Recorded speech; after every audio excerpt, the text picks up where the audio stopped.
This is the only podcast to travel with. This is BWE Beyond the Ropes. It is I, the host, Diamondback Joey Styles. First off, just to get it off my chest, I've been looking on Facebook. I've been seeing the Instagram, and the outgrowing support of this show is, it's overwhelming. It's awesome, and I want to send a big thank you to all of you that are going on to BWE events on YouTube.com and subscribing and watching everything that we have on that channel. We're here to entertain you. We want to make sure that you guys are thoroughly entertained and you guys go home happy. Well, not go home happy. You can't go home happy, really. You just got to sit there and watch it with a beer in your hand or a coffee. But going back, I had episode 1, and I had, a great season premiere. Jay Cloud, Dave Matthews laid it all out on the table. Episode 2, TG1, the creative mind behind the business of BWE. He had to say what he had to say, and for you to show your support is just incredibly amazing. From all of us here at BWE, we just want to say thank you very, very much for all your support. So now that we got that out the way and we thanked all the BWE Armada, just want to reflect on some of the things that happened in the last couple of weeks. We got a new BWE World Heavyweight Championship, the physical belt, and it's been awarded to Jay Cloud from Dave Matthews. They dropped out the old title within, I guess, a couple of months. It didn't even last too long. We got the new, prettier, nicer, I guess, heavier title. It's pretty. It looks pretty sweet based on what I saw in pictures. So I'm hoping Jay Cloud enjoys that 9 pounds of gold, because I'm sure as hell he's deserving it right now. But going back in the last couple of weeks, there's been a lot of drama with Chef Random, TPC Abraham, all that stuff. If you don't know what's going on, please follow facebook.com/BWE and follow youtube.com/BWE events. And then if you want to get some photos, instagram.com@BWE 2015. Jesus, my memory is probably deteriorating as we speak.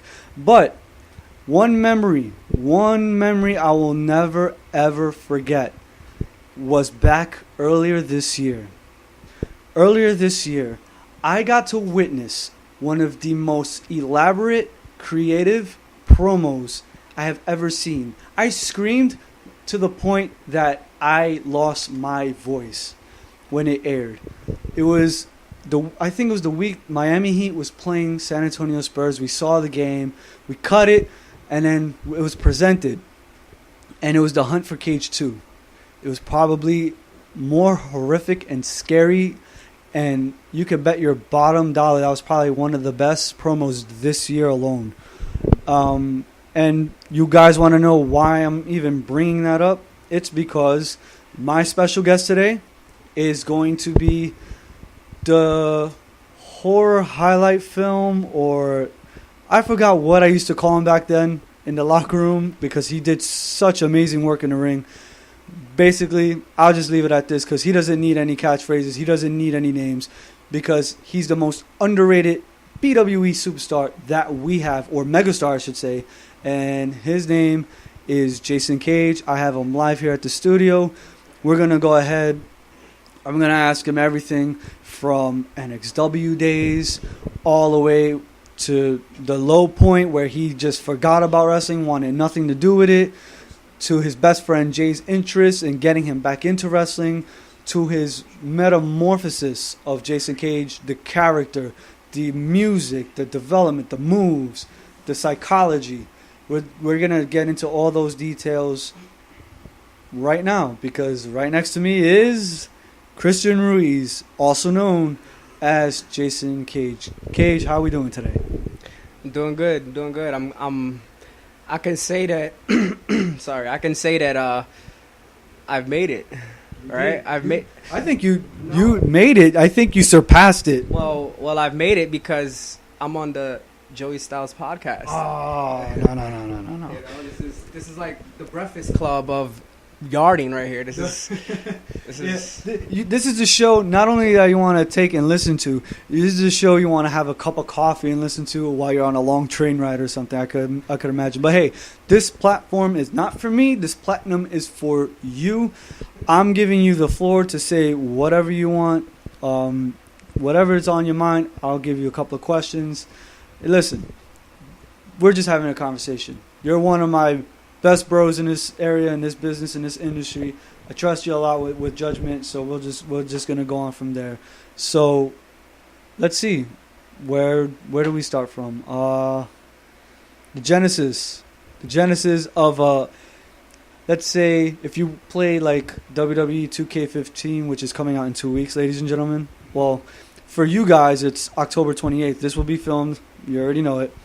But the birth of not Jason Cage, the birth of another character. The character's name was what again? The character's name was Cobra. That was And why Cobra? I don't remember where. Maybe from like GI Joes or something. I don't remember where the Cobra came from, but I just used it. And yeah, I had the baby blue powder sweatpants that I used to come out with, and it was a work in progress, definitely. It definitely was. Those were the early stages. Those were just the embryonic stages of Jason Cage, because we saw what you can do in the park. We saw what you were capable of, and it was just only the beginning, because in development and NXW, while the change was happening, we saw a new person emerge, and we saw Jason Cage came out into the NXW world and started taking, championships left and right. So how did Jason Cage, the name, come about? How did Jason Cage, the person, come out? And what was the psychology of Jason Cage in those days? Well, the name came about, which is breaking news to many, but between me and you, we know. Joey Styles gave me the name Jason Cage, and it was because obviously Cobra was not working. And I used to... I'm not going to say we, the guys that we came in with at that time were very athletic, and we were doing things off the gates, and it was like a new style that was brought into NEW or NXW at that time, whichever it was, I don't remember. But he gave me the name Jason Cage because I was always jumping off the park gates and things, and Jason Gate doesn't work. So no, Jason Gate doesn't work. That sounds like a scandal of some sort. Yeah. So Jason Cage was born, and you said psychology behind him. The original psychology was to make... It was heavily influenced, which we'll probably get into later, by another character in NXW, which was influenced by Chris Jericho and the Shawn Michaels, very flamboyant type characters, loud, babyface, coward heels, which was the very, like you said, embryonic stages of Jason Cage. Right. So now one of your most, because this is the bridging part we're going to talk about now. The bridging part is you had a match with Isaac Jericho. And that was Jason Cage's probably breakthrough match, because it brought the best out of you at that time, but also you got noticed by a particular part of individuals from BWE. They took notice. They were, I believe, on the scout at that time. Jason Cage and Isaac Jericho will help Jason Cage transition to BWE, but not under Jason Cage. Tell me what it was like fighting Isaac Jericho and the leeway stage to getting into BWE. Well, the Isaac Jericho rivalry, Isaac Jericho Jason Cage rivalry in NXW was instrumental for my career in NXW. It was one of the biggest rivalries I ever had. Like, the North American title was born. The Jason Cage match was born, which is, to those who don't know, if you're in yarding, the whole park is surrounded by a gate technically, so everything is legal in whichever direction you can to get out. So yeah, that was a huge rivalry for me. We did a lot of things. The My Bitch match. I'm sorry, I don't know if this is PG. No, you can say whatever you want, man. The My Bitch match, which ended to this day. He's still contracted to be my bitch. But that was big. Yeah, he influenced me a lot. He helped me a lot, I'm not afraid to admit that. He gave me the genesis outside of the name, the psychology of Jason Cage at that time. So Yeah, it's very unique on that stage. Jason Cage. Let's talk about the personal side of yourself. Back then, like, what were your influences to get into wrestling? What did wrestling do for you in terms of free time? Like, was it a way just to, have something to do? Was it an outlet of some sorts? I guess like most kids who grew up pre iPads, we were all kind of creative. So we was in our backyards, or if you were in the backyards, you was in the streets or in the parks in our cases.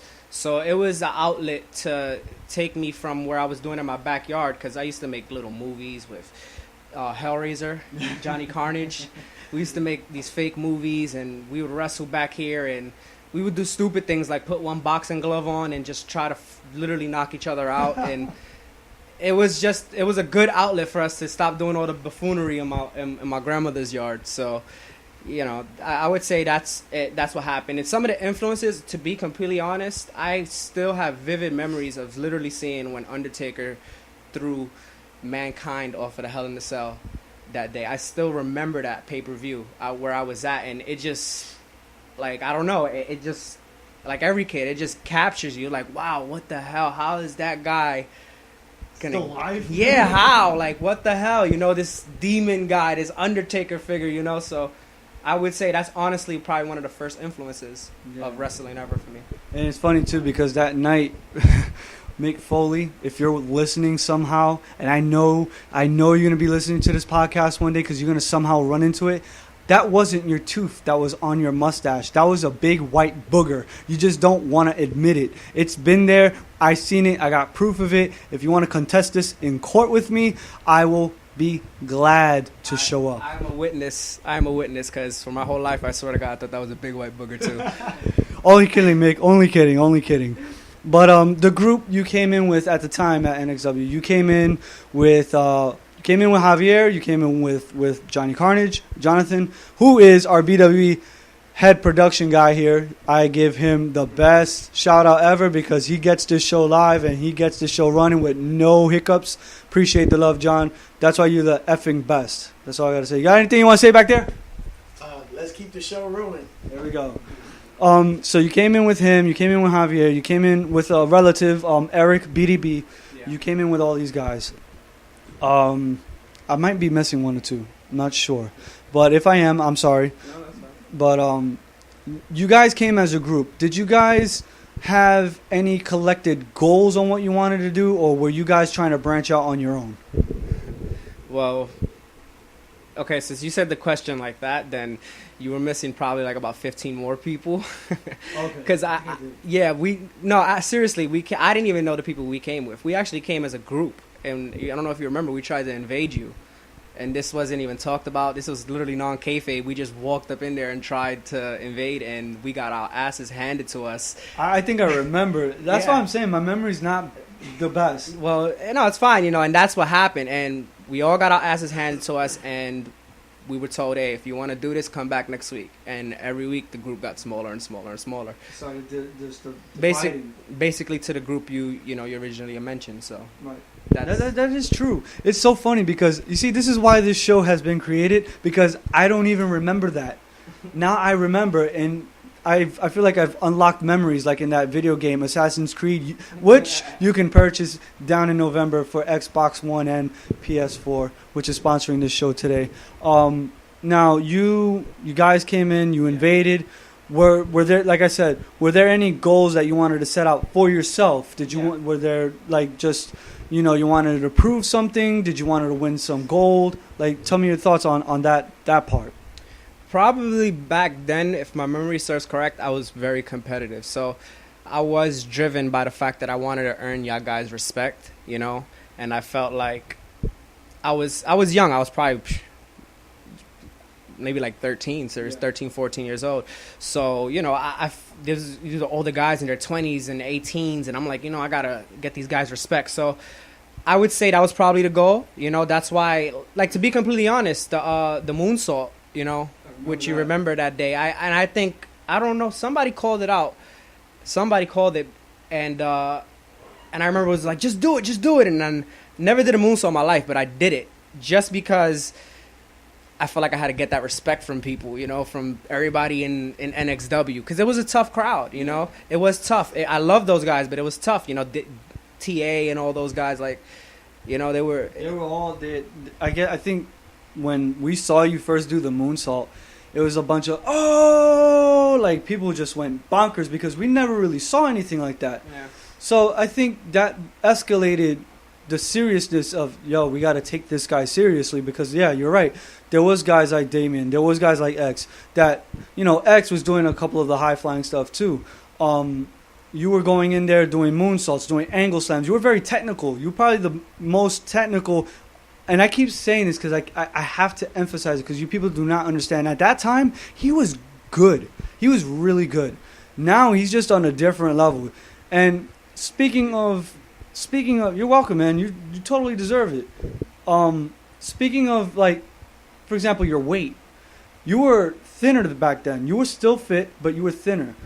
The Jason Kage that I see now is huge in my eye. Like, he's a big, healthy, brolic guy. I'm not. Hey, it is what it is. That. I call it what I see. It.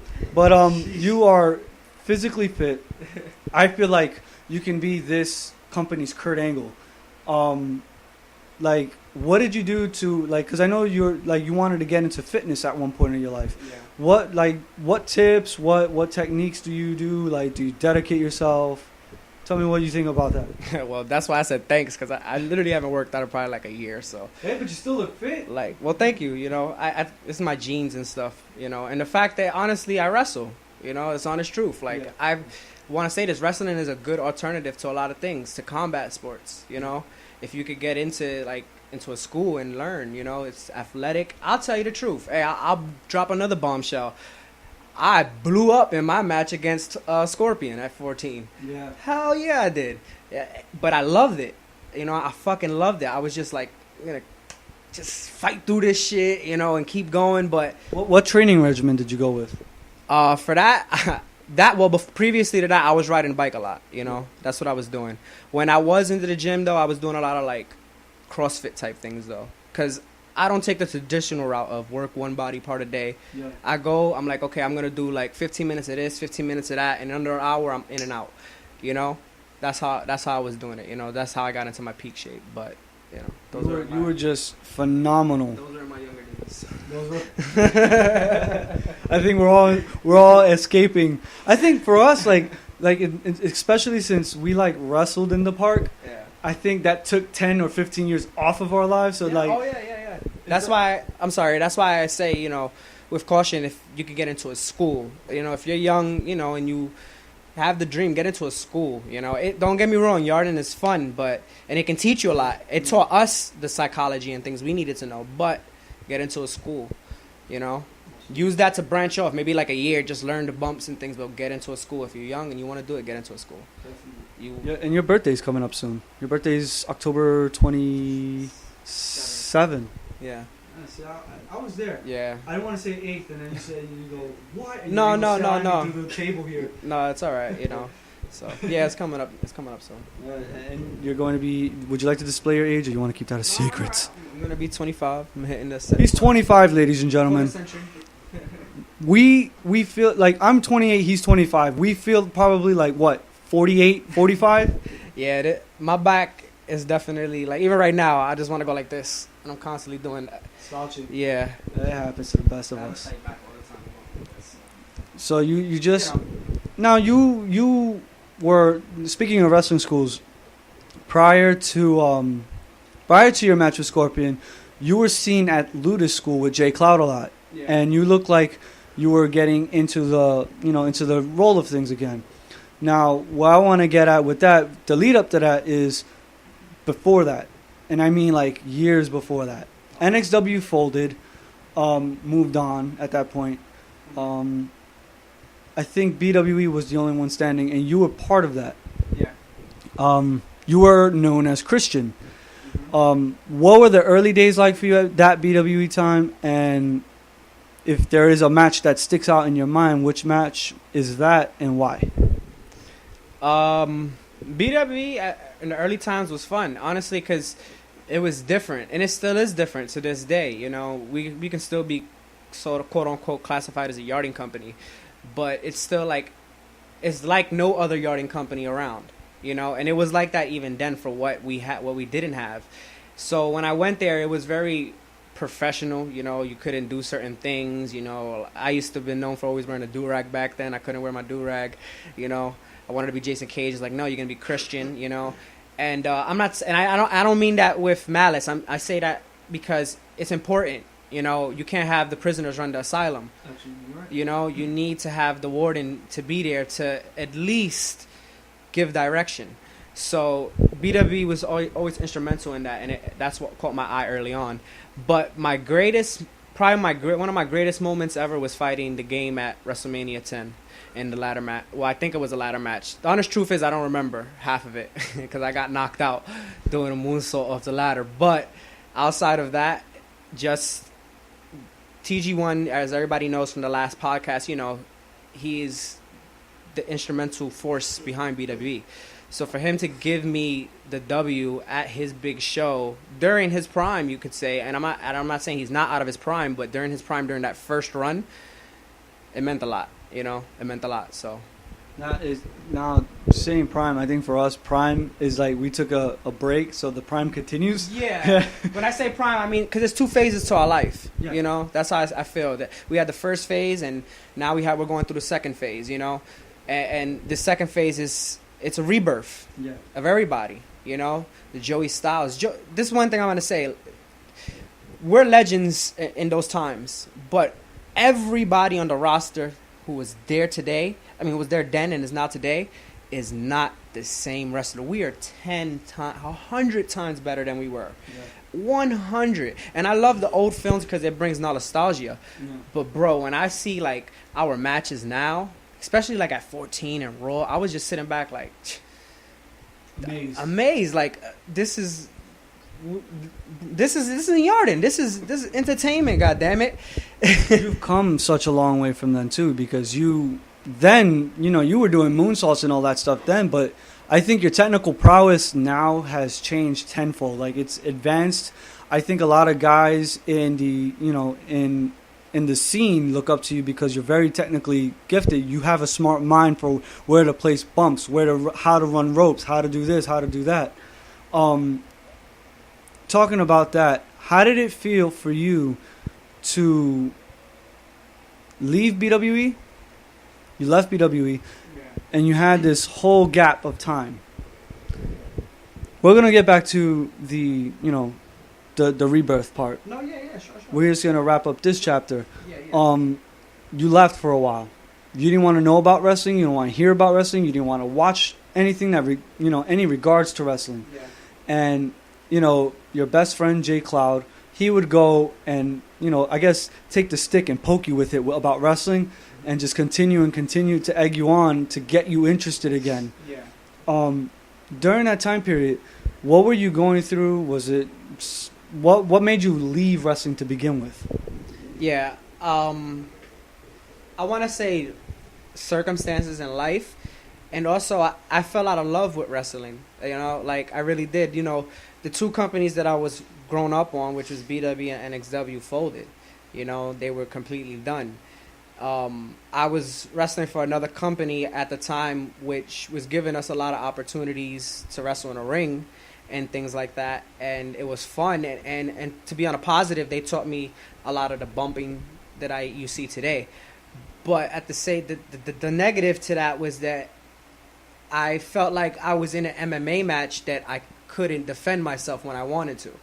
You understand what I'm saying? Like it was stiff wrestling, which I have no problem with. I love stiff wrestling, but I have to respect you first, and know that you're not going to hurt me. You want to stiff me, but don't hurt me, and every week it felt like that's what was coming. And, I guess it could sound one way, but to me, I was there for like a year and a half, and I was doing what I could. I learned, but I also had the worst concussion of my life wrestling for that company, Can I ask you about the concussion? Did you get the concussion from the apron bump, that you hit your head to the floor by any chance, or? No, the only thing I remember, but I can tell you more beyond that because people have told me, is what I remember. I was wrestling in a block party match, and I'll admit I botched the move. You know, I didn't hear what had got called. You know, so I botched the move, but the ring was shitty. So when I went up, that's all I remember. I guess I came straight down, boom.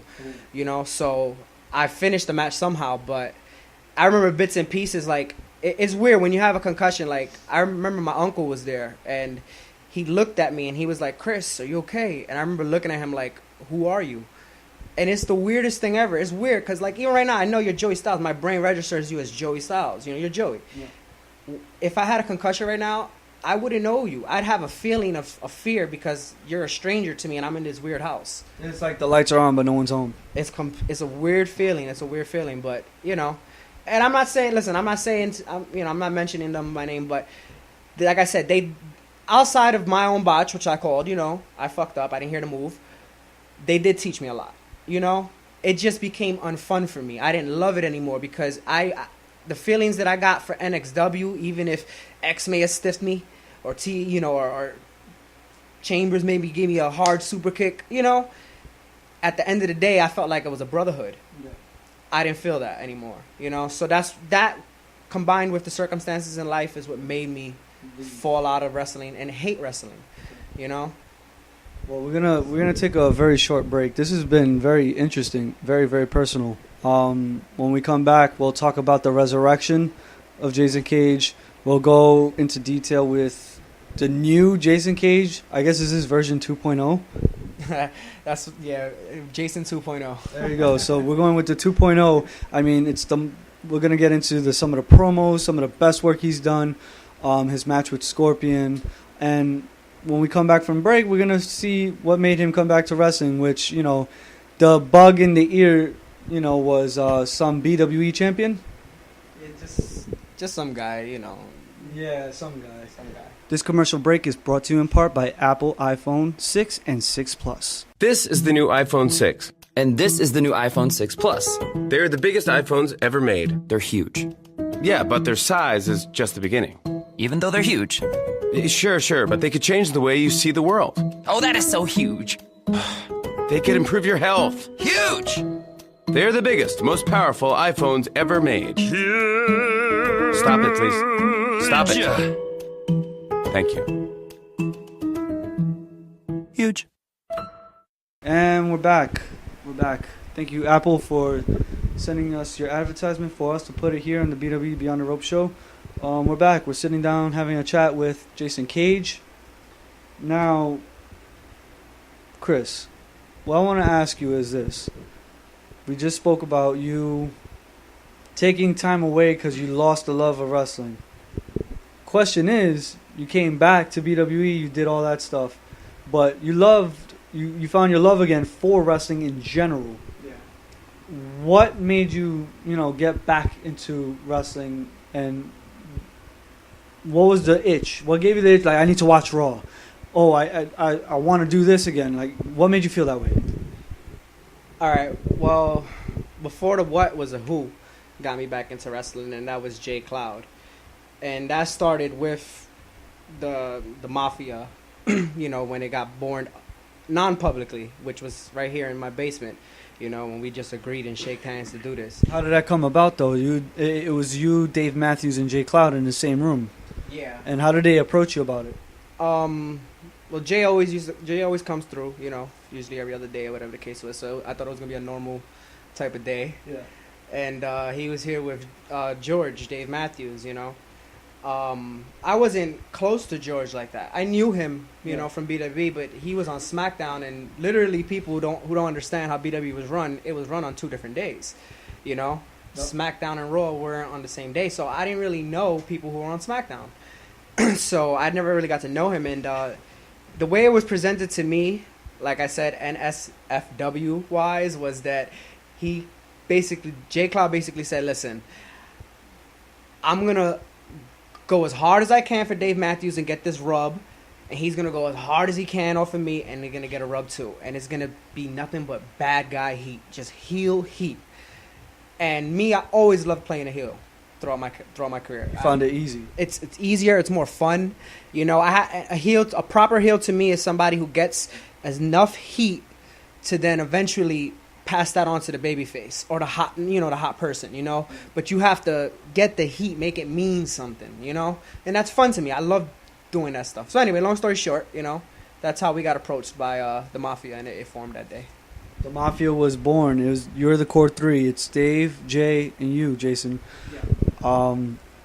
But your Mafia coming out party didn't start until finding somebody on some manhunter status. Yeah. You guys literally, went on Facebook, went stalking. You're like, where are you going to be wrestling at? Because we're going to find you.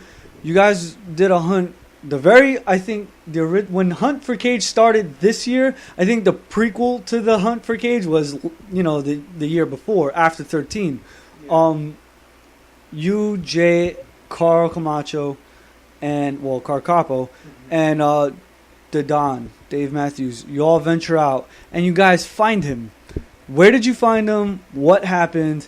And what was the point that the Mafia was trying to make that day? Well, for those who don't know, the Mafia, like I said, before it was ever publicly known, the Mafia, I'd like to think, at least my opinion, another big thing for the Mafia's success was social media. You know, we never had the access to be able to be like, hey, everybody, this is how we feel. You know how it was back then. It was splintered into groups. Everybody left home with whoever they came with. Yeah. So if you felt something, you're only going to keep it in that circle. It never left. Yeah. Now, when we was all mad, we was putting it out there. We started doing the memes, and that's what made it fun. That's how Carl Capo, Eric, BDB, and all them, they joined. So that day, the reason why I'm using the social media is because that day we had a whole NSA type team where we was getting tips that he was in the Bronx, and he was in Williamsburg and Jersey and wherever else. Where did you find him exactly? We found him in Williamsburg in this other company called DIW. I don't know if they're defunct now, but yeah.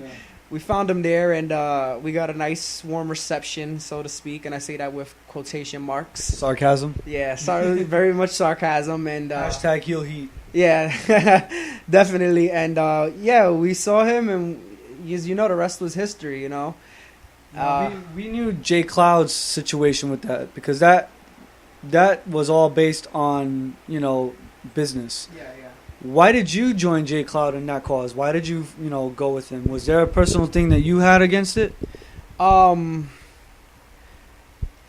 Obviously, there was, because I felt for a lot of years it was the same bullshit we was going through, with when these guys had ownership, and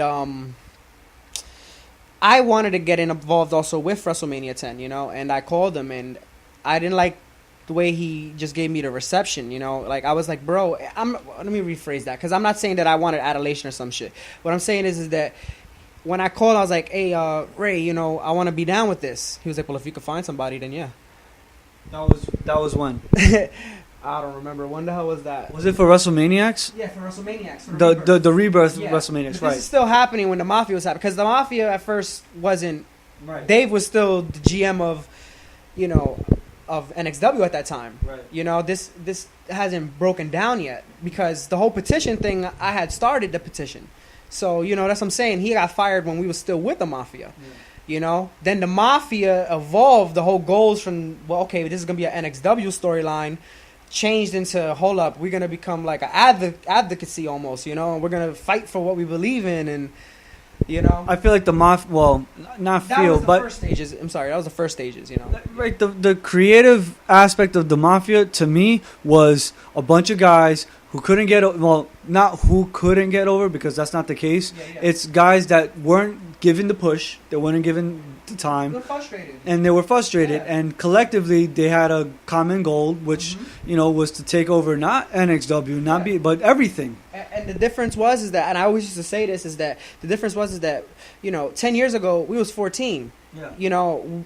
If you were mad at us and you were the boss, well, we had nowhere else to go, because mom and dad was only going to let us go but so far. You know, and I'm being for real. Now I'm saying, like, bro, we're 24. We're grown men now. Like, we have money. You know, we can do this on our own now if you want to be like this. But we're not trying to be like that. We want to do this with y'all, you know? So it was a difference now, you know? We were older and we could approach them, and not in a violent way, but just saying, you know, approach them as men. You know, where before they probably looked at us as, well, these kids, you know, they're not ready. They're kids, you know? And that's what it was. It was a lot of frustration, you know? Yeah, So. I believe you absolutely 100. You're absolutely 100% because, yeah, it's true. We're grown-ass men. We can do what the fuck we want. You know, it's just a certain way to go about things, you know? It's a certain way to go about things. And I forgot, I do want to say this, you know, and I do apologize. See, I can recognize my wrongs, you know, and be like, listen, okay, I know where I was wrong at. And I have no problem saying it, you know. There's one thing I do regret, and I do want to apologize, is for calling Anarchy a snake one time on a podcast, you know. I didn't mean to do that. That crossed personal lines. You see, I don't like the way you run your business. You're a horrible businessman, but you're a good person. You know, I have no problems. You haven't done nothing to me personally, you know. But you're just a horrible businessman. You know, you're a shady businessman. You outsource everybody if you could. You know, that's how I see it. It feels like jobs will go to India quicker than anything. That's the attitude that he runs things with. Seriously, you know? Send the jobs overseas. Fuck everybody here, you know? So you felt that anger. I mean, at the time, there was a little animosity after that because he felt that he took it as a direct shot, like personally, but you're just on air right now, clearing it up. There's nothing personal. It was just, you know, a matter of, you know, the business side of it. It's not personal. Listen, Sean and Brett hated each other, right? Right. And it was good. Like, I listened to Triple H. He said it was good up until the point they fought. So we never got to that point, you know. We don't like each other maybe as in this wrestling world that we create. Yeah. But, listen, personally, it's okay, you know.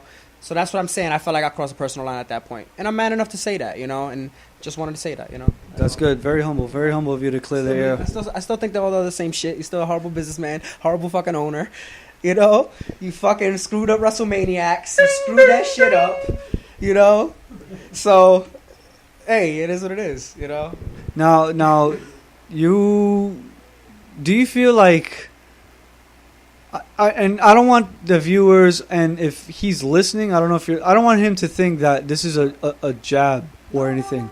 But did you feel like when NXW was trying to come back, it was off the heels of what BWE had done? Yeah, I do. And again, I wasn't really paying attention during BWE 13 time. I did get an offer. Yeah. You know, I was supposed to be involved in the IC title match with Ramon. I don't know if I'm allowed to say his name. It's like Chris Benoit around here. No, I'm just kidding. But you know, yeah, he offered me a spot, and I didn't really like the terms and where we were going with the negotiations, so I just kind of left it alone. He'll tell you different, but you know, we've had our differences about that. So I wasn't really paying attention at that time, but for the little things that I did know, from what Jay Cloud would come by and tell me, look what's happening and things, that's exactly how I feel. And that was the wrong reasons to bring back the promotion. You know, if you're bringing it back in spite of what somebody else is doing, then you're going to fail. You know, because you're doing it for all the wrong reasons. BWE came back together because they loved it and they missed it. You know? Right. And that's why today it's still be able to still go and we can still do these shows. You know? When you bring it back to say, oh, I just don't like that they're getting us attention and I feel like we're NXW and that should be our spot, then that's what you get. You know? That's what you get because you're only going to think about yourself. You know? And that it's a, you know... You felt it's a lot of selfishness going on. Yeah. It's like now, okay, it's no secret, you know, TPC's TCW, right? But he's over here. And does BWE, the brand itself, ever talk about TCW? Ever down talk it? No. Never. They never will. There's actually good collaboration going on. There's enough room on this island, you know, and we understand that. They have their thing and they do their thing well, and we have our thing and we do it well. Yeah. And I wish that was our attitude with NXW. You know, I just wish we had that because I felt like there was people who were running it, and I don't mean you. To be the truth, you know this personally. I think you were the greatest GM ever, owner GM of NXW. Thank you. You know, but the others who had it during their time, I just felt like, you know, it was always just a weird thing in the air when it came to that. Yeah. You know, I don't know. It was weird. I think weird is the right word. It was just a lot of self-centeredness. Yeah, like the spotlight should be shining on everyone collectively when it's just shining on one person. because it takes a whole. Because what a lot of people don't know out there in wrestling is card placement, like being on the match card. Yeah. Placement of the card is it's actually the hardest thing to put. Because you got to make sure your crowd is entertained from the bottom all the way up to the main event, hands down. And it's very difficult. And that's something I wanted to talk to you about too. You were always the guy that really didn't like going on last. You were the guy that always liked to set the bar and say, listen, I'm going to go out there, I'm going to open up the match, and guess what? I'm going to set the bar high that none of y'all are going to follow it. You used to be like that. And I think that was just the energy-driven the ambition you brought to the table. Why did you like opening the match so much? I actually totally forgot that I did, but you reminded me. I think it's just an attitude. Honestly, I'll tell you the truth. There's also, if there's a percentage of it, I would say probably like 15% of it is that I hated to go on when it was dark. Yes. You know, it sucked because people had unlimited times, which was cool, but it just sucked if you was that main event. That's part of the price of being a main event guy. Yeah. You know, but on top of that, like you said, honestly, going on first, at least in NXW, it had the most energy because you got the people who were just walking by too, and just they weren't sitting there for 2 hours already, you know. So it was that first time you got to show them something, and you took their energy, and it was just always good, you know. So yeah, I think that's what it's just an energy thing. The energy, I think you set the bar for energy, and then everybody can feed off of it and deliver their performances in that way. I'm sorry, because like you said, match card. You know, placement is important, you know, because like you said, you can have a crazy first match, second match, and then like third match is now people don't want to even cheer, you know, because they're tired. So, you know, it's that factor, you know, it's that factor. Now, you've been seen, well, let's start with earlier this year because you already had your moment with the Mafia, the coming out party, and you guys are a unit. Yeah. Now, collectively, it's Dave, yourself, Jay Cloud, Henry Capo, Carl Capo, Renegade, and BDB. You guys are a collective unit, and you guys are now going into BWE 2014, the lead up to Raw and to 2014. Yeah. Now, we're looking at possibly, I'm going to be straight up honest with you, and I think I've told you this time and time again, the best promo contender up there is Hunt for Cage 2. Hunt for Cage 1 was just the little prologue to Hunt. I think it was the prologue, and then Hunt for Cage 2 was like, bow, the stage is set. Yeah. We find out after you sign your contract, your mind, your psychology of this character, Jason Cage, is on a totally different scale. What made you change it? Like, you changed everything. It's like a reinvention. Give me your thoughts about the reinvention of Jason Cage. It's crazy. It started, honestly, it's Jason Cage. This Jason Cage you see is a part of me. Well, at least of who I was going through, you know. Like, people don't know I had lost my job at the time. And I'm not the one to really complain to many people. I won't talk to many people about my problems. Yeah. So when wrestling came about, it was like, you know what? This is a good way to take what I'm feeling and make it this guy, you know, and try to get these promos. Like, people don't know, the Hunt for Cage promo started off as an idea with the same 4 people, you know, and it was an idea to just have him sitting in a chair with a light bulb, you know, hanging over, sort of like y'all would probably see in an interrogation, a light bulb hanging over, and him just hanging over like that. And from that, it evolved into all this other things, you know, and it became this whole thing. So the Jason Cage character was me, the darker side of you know. And in a way, I think everybody here has that with their characters. It's you turned up to a whole nother level, right. You know. And so you feel like Jason Cage's character dwells from the part, because maybe I can be wrong. You can totally call me out on it, but Jason Cage's character now feels like the time period where you hated wrestling. Yeah. Like just the channeling part of it. Yeah. Definitely right. It was everything that I was going through the past couple of years, you know, and what I felt, and also what I missed, you know, what I missed. It was like, you know, I missed this, making these character developments and being to be creative, you know, and And to tell the truth, Dave George, he's outside of what y'all probably see, publicly. In my personal opinion, he's a great GM, owner, whatever y'all think he is. CEO. CEO. Sorry, I got confused, or maybe I just want to be disrespectful because he kicked me out the mafia, but. No, but seriously, he's a great GM, and he also had a lot of input, with the design of Jason Cage. Outside of the Jason mask, which was a hint of my old character in NXW, he helped develop with the colors. He gave me the jacket. He's the one who told me about the jacket. He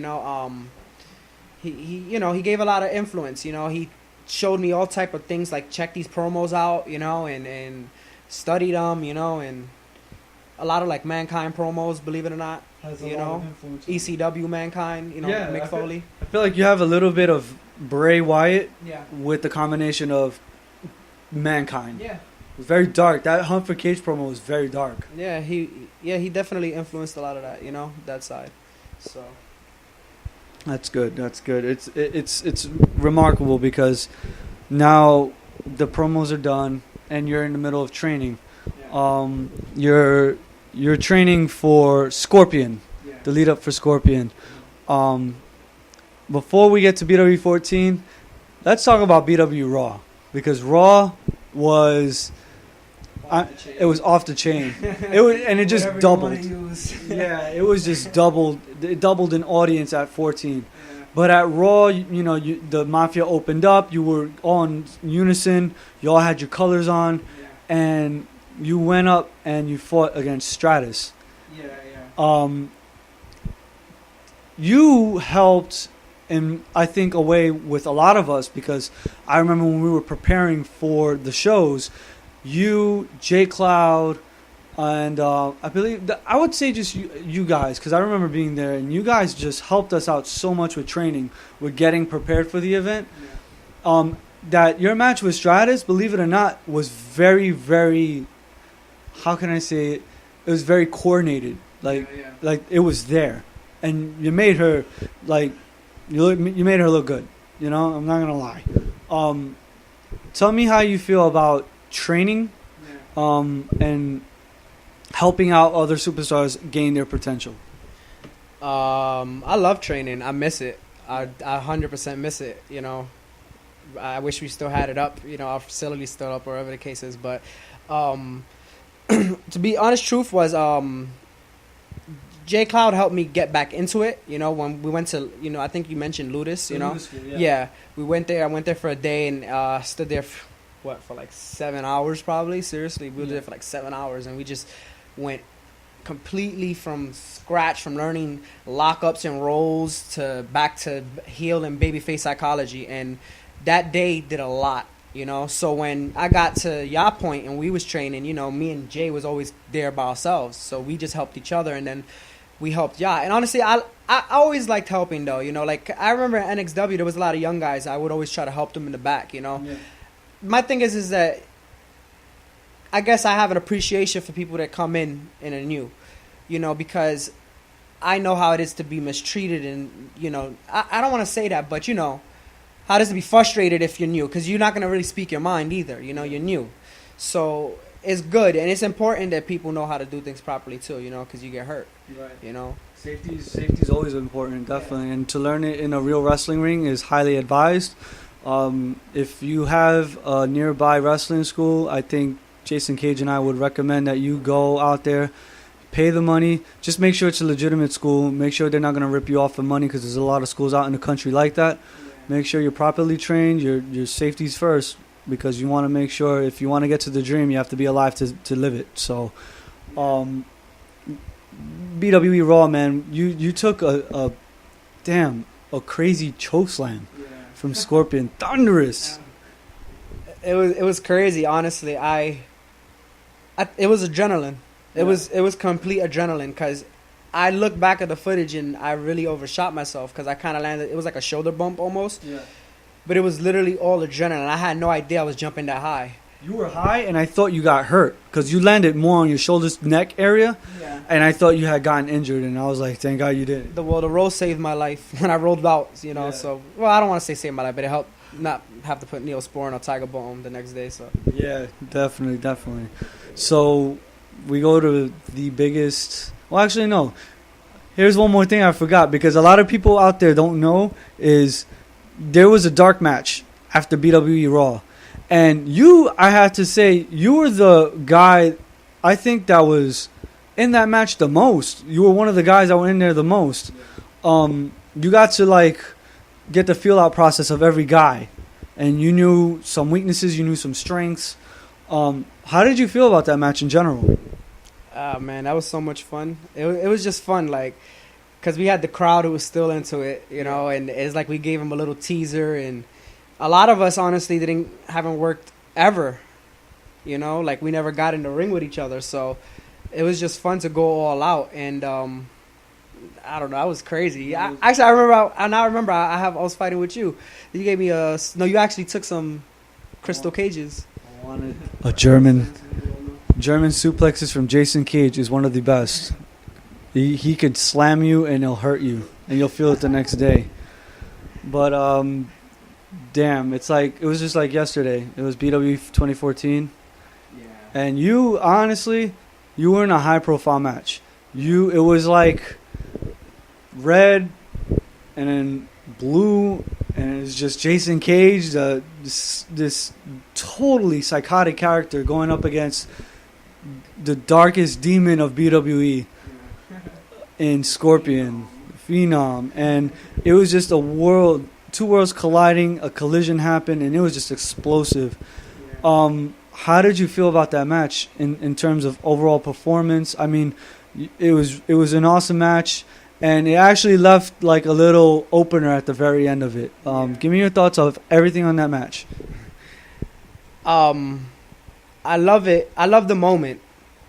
You know, I love the moment. I'm a perfectionist though, so I'm never satisfied. So I look back on it and I'm like, oh, fuck, you know, this and that and this, you know. And outside of the fact that I fucking blew up, yeah. I definitely did, you know. But it was 10 years and I gave all that I could, you know. Yeah, you were totally jacked, because if I took Christian from 10 years ago and I compared it to Christian now would like totally clothesline and decapitate Christian of 2003. Yeah. Like you were pretty in shape for that match. No. Well, thank you. But you know, I mean, like I like my stamina was just completely gone. Really, bro, I was out of it. Yeah. I was out of it, you know, and you could see like my face got real red, you know. I blew up for all intents and purposes, but it was fun though, you know. I still gave it everything I had, you know. I didn't quit, I didn't cry, I didn't whine. It's just fucking keep going. It's like Ultimate Warrior says, like he talked about that, like you get to that certain point and then you literally get to a point where you hear nothing but your heartbeat, yeah. You know, and that's how I literally felt at one point. I took one bump and I was just like looking around, I'm like, holy shit. I mean, I'm in BWE 14 right now, you know. It's crazy, you know. So it was awesome, though, you know. But I'm not 100% truthful. I appreciate the moment, but I'm not satisfied with the match. But that's me being a perfectionist, yeah. You know. So. Well, the best of us become the worst. Like, we're our own worst critics, and I can understand. But I'm sorry. I do want to say, though, Scorpion is one of the most underrated characters, people, because he's a very humble guy. Y'all guys don't see him all the time. You see him once a year when it's time for his time. But let me tell you, the whole backstage process for him to allow me to take his character and threaten him like that, you know, and put him in a threatening position. We didn't know the outcome at that point, you know, who was going over. I could have won, and what would have happened of him, you know. Yeah. But for him to allow me to do that, you know, that's when I have people like that are like, yo, I have no problem with, you know, I trust you. You know, because that's what I told her. I said, bro, at the end of this, you're going to look crazy. You know, you're going to look crazy. When people are like that, that's why I give my body to you. Yeah. You know, I don't mind doing anything for you in a match because, you know, I don't know how to explain it, you know. It's just a passion. The passion for it is there. If you have the passion and the trust, anything is basically possible. And it's some humbleness, too, you know. Listen, we all have egos. We all want our characters to do well. Yeah. But, you know, you have to learn how to balance that. You know, it has to be a balance, you know. You don't want to have too much hubris. Balance is very important. Very, very important, because if there's no balance, there'll be boredom. Yeah. So when we come back, we're gonna talk about after 14. Some life changes is coming into your. You're about to make some major changes to your life. The ending of the match at BWE 2014 left a little door open. We'll talk more about that. Yeah. We'll be right back right after this. What you got? What you got? I got Kevin Durant.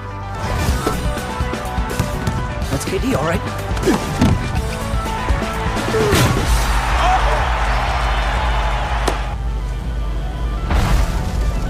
That can't be good.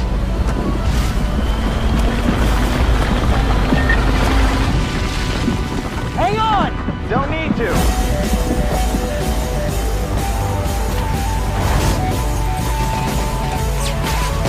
These guys are everywhere!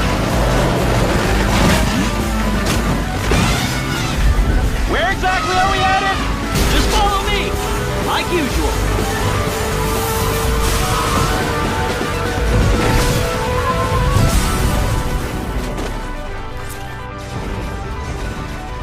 Shall we? Let's do this.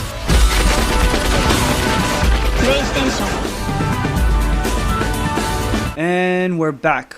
Thank you so much to PlayStation 4 for giving us that advertisement. Thank you for supporting BWE Beyond the Ropes. And I'm back in the studio here with Jason Kage, Christian Ruiz.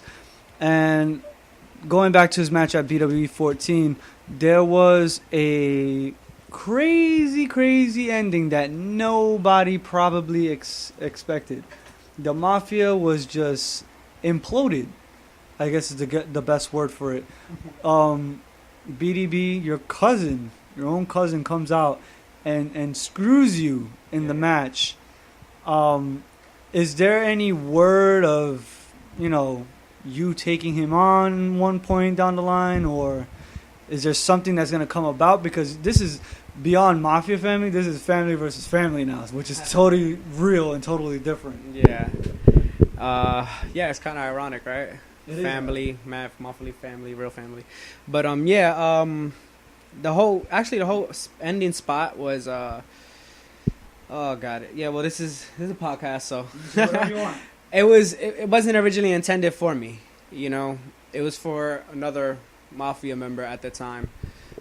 And things didn't happen, so they felt like we still needed something to give a wow factor to to the Mafia, like something crazy, So I elected for it. And also I want to say that I also originally came up with it, and I'm not trying to say that because I'm the founder here, Thomas Jefferson or anything, but what I'm trying to say is that I came up with the concept for somebody else within the Mafia.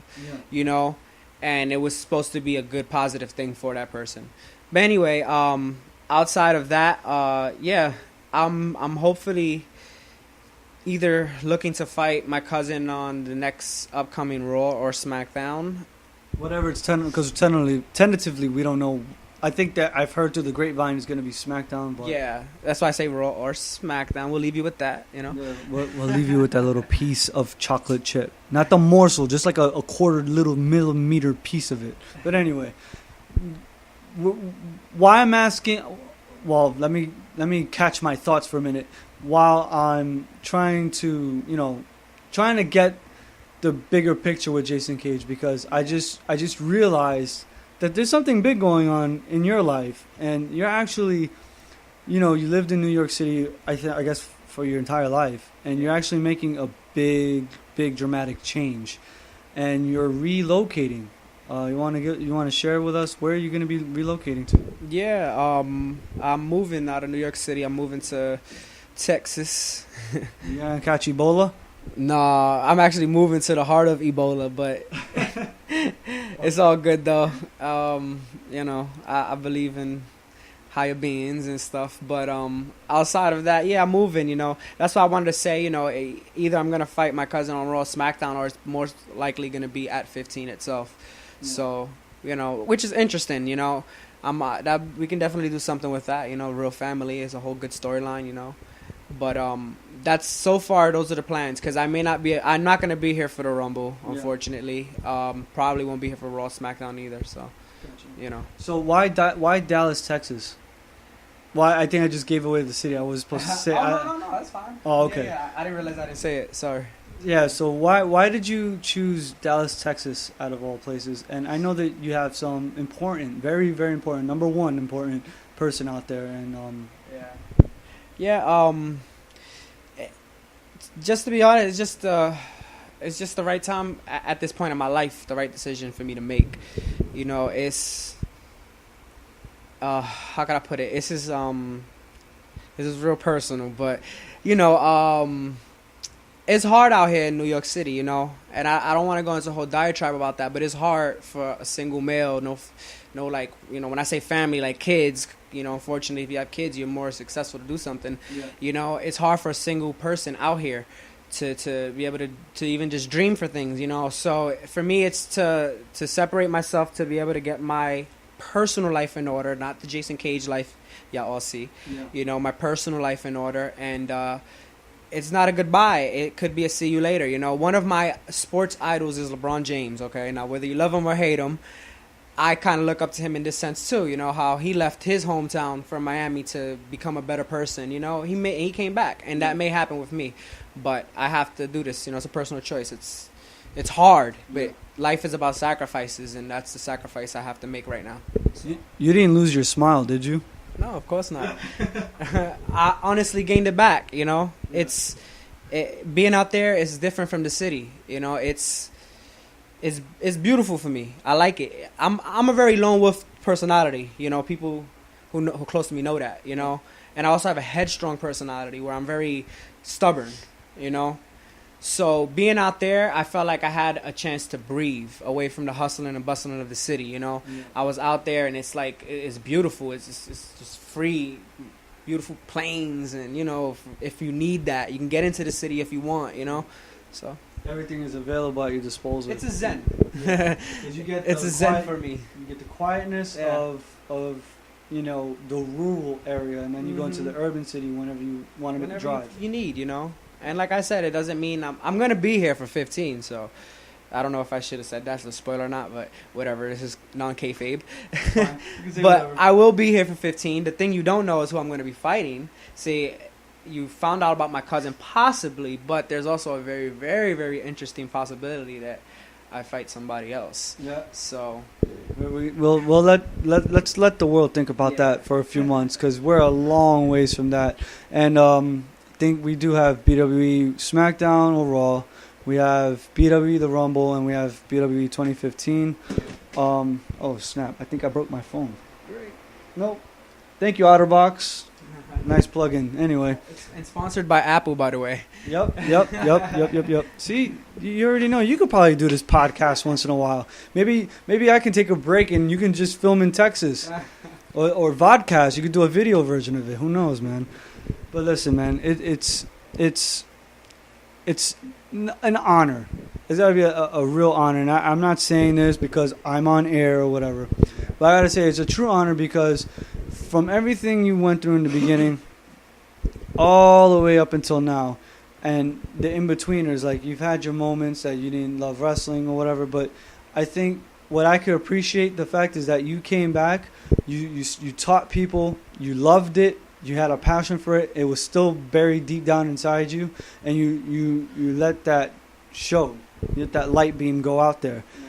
And Jason Cage, to me, is probably a top tier character just for the simple fact that, you know, what you brought to the table in the past year, you know, you brought to the table in, 10 months?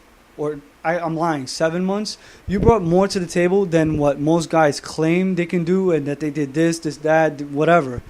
I thank you for that.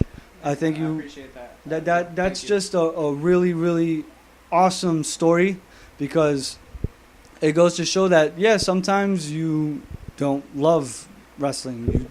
You have to break up in order to feel the love again. Mm-hmm. And I think that happened to you.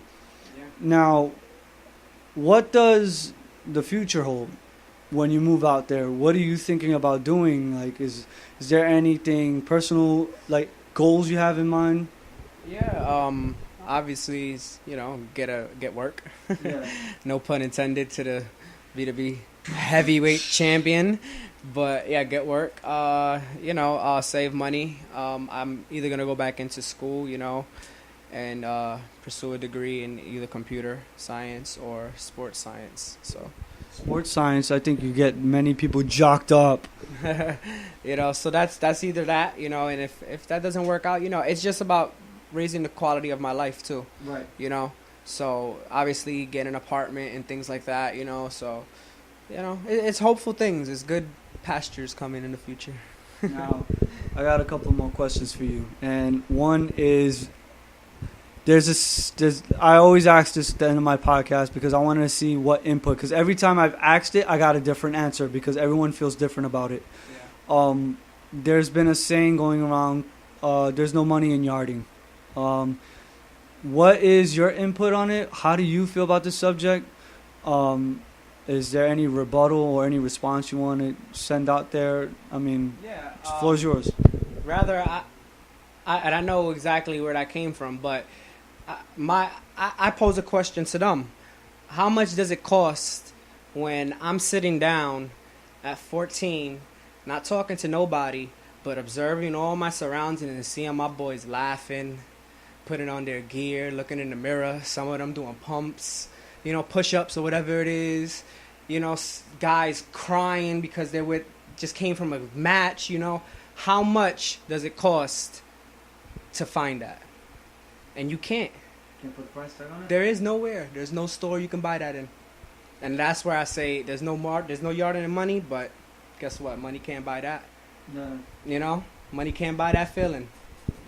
So that's probably the truest thing. You said it, and TG1 actually said it as well. It's like the memories, the everlasting memories, because there was some crazy stuff. Like, believe it or not, one of the most photogenic pictures to come out of BWE 2014 was you getting chokeslammed on the floor, and it's iconic in the sense because your face tells a story, and that's a moment, that we as fans took. Like, wow, he actually took that bump there, man. That's pretty tough. And honestly, now that you bring that up, you kind of make me remember another reason why I did another motivation when I go back to that percentage, of things that made me motivated. Honestly, it was that having this documented, because I think about the future when I have kids, and I want to be able to show them, look at what your crazy ass father was doing, for real. Look at all this craziness with his friends and family, and so they can get an understanding of that's what friendship is about, But how can I do that if I only can talk to them with my memories, I got to show them. So that was important for me too, being able to have this on tape again. You definitely like that picture plus many more that you have during the Raw shows and the 14 shows, which leads my next question, because you did some kick-ass moments this year. And I guess what the people probably want to know is there a hunt for Cage 3 in the future sometime, or how are we gonna get a hunt for Cage 3? Because let me tell you, I'm a fanboy and I want it. Okay, everybody was saying Jason 2.0 on Raw. That was the nice little clap. Let's just say for 15 it will be Jason Cage 3.0. And we'll leave it at that. So, there will be changes to the Jason Cage character. And, like music, like art, like anything, those things have to evolutionize. But you'll still get the Jason Cage you all know and love. Bitch! You heard it first, ladies and gentlemen. It's Beyond the Ropes. Once again, Jason Cage, I want to thank you so much for your time. Thank you. I want to wish you safe travels. And I'm going to have to say this, but I'm going to have to wish you best on your future endeavors. Thank you, bro. I appreciate it. Thank you for having me on your podcast. This is the #1 podcast in BWE, in the history, in the time, in the hour, in the minute, and forget all the other shit I'm saying, but you know what I mean. There you go. You can't get better than that. For Jason Cage, a.k.a. Christian Ruiz, and for myself, the Diamondback Joey Styles, we're signing off of BWE Beyond the Ropes. Thank you, and please continue to support. Dun, dun, dun.